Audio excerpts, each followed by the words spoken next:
ہمارے پنجاب کے کچھ علاقوں میں اب سگریٹ سے نکال کے نا، پہلے بھی بھرتے تھے لوگ اس میں بڑا کچھ، اب پتہ ہے کہ نیا نشہ ایجاد کیا ہے،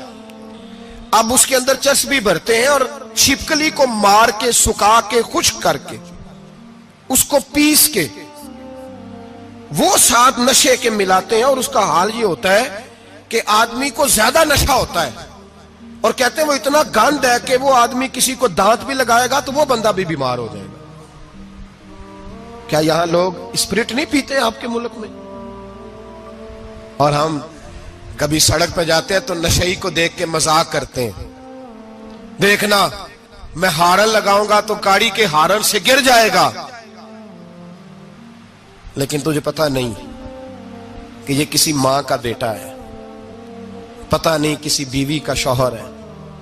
ایک ہمارے دوست ہیں، بزرگ ہیں، ان کا داماد فوت ہو گیا، نشہ کرتا تھا، تو میں تعزیت کرنے ان کے گھر پہنچا تو کھڑے ہو گئے ہاتھ باندھ کے، کہنے لگے حضرت صاحب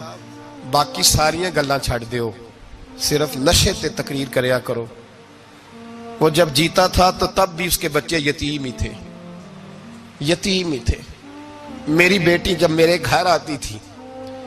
اور میں اپنے پوتوں کے اترے کپڑے اسے پہننے کو دیتا تھا تو میرا کلیجہ پھٹتا تھا، اور میری بیٹی اس کی زندگی میں بھی بیوہ کی زندگی گزار رہی تھی، وہ میری بہوؤں کے اترے ہوئے کپڑے پہنتی تھی، کوئی دعا کرو، کوئی جلسے کرو، یہ لت ختم ہو جائے۔ اور کہنے لگا اب میرے وہ چلا تو گیا ہے، دادا دادی اس کے پہلے کوئی نہیں، چچا ہے کوئی نہیں، جب تک تو میں زندہ ہوں ان نواسوں کو کوئی روٹی کا لقمہ، کوئی کپڑا مل جائے گا، لیکن سوچتا ہوں میں بوڑھا ہوں، مر گیا تو ان کو کوئی پوچھے گا بھی نہیں، کون ان کی خبر۔ اتنا ظلم اس قوم سے، اتنی زیادتی، اور آرام سے لکھ کر لوگ گزر گئے کہ یہ 70 لاکھ ہے، ان کا درد تو سمجھو، تکلیف تو سمجھو۔ 7 فٹ کا سونا جوان اور نشے کا عادی ہے تو کسی نالی میں پڑا ہوا ہے۔ اور میں نے کہا اس قوم کے ساتھ اس سے بڑا بھیانک مذاق کیا ہوگا؟ کوئی دانشور تھا بڑا ظالم، اس ظالم سے کوئی مشورہ لینے آیا، اس نے آ کے کہا تو بڑا ظالم ہے، بڑے کڑوے مشورے دیتا ہے، میرا ایک دشمن ہے، میں اس سے بدلہ لینا چاہتا ہوں، میرا دل کرتا ہے اس کا بچہ قتل کر دوں تاکہ وہ تڑپے۔ تو ظالم نے کہا اسے قتل نہ کر، وہ تو اس کا باپ 2-4 مہینے رو کے چپ کر جائے گا، پھر میں سخت سزا دینا چاہتا ہوں، مشورہ دے۔ تو اس نے کہا اس کے بچے کو نشے پہ لگا دے، جس کا بچہ نشہ کرے گا وہ باپ روز مرے گا، روز جیے گا، وہ ماں روز مرے جیے گی، نشے پہ لگا دے۔ اس قوم کے ساتھ سب سے بڑا ظلم یہ ہوا کہ ملت کا جوان نشے پہ لگ گیا، ڈرگز پہ لگ گیا، اتنے تباہ حالات ہوئے کہ جوان چڑھتی جوانیاں، اماں نے کتاب دے کے بھیجا تھا، اور کالج سے واپس آئے تو نشے کے ٹیکے ہاتھوں میں پکڑے ہوئے، ٹیکے۔ اور آپ کے اس ملک کے اسلام آباد میں ایک دن میڈیا نے وہ خبر بھی وائرل کی اور وہ چیز بھی دکھائی لوگوں کو،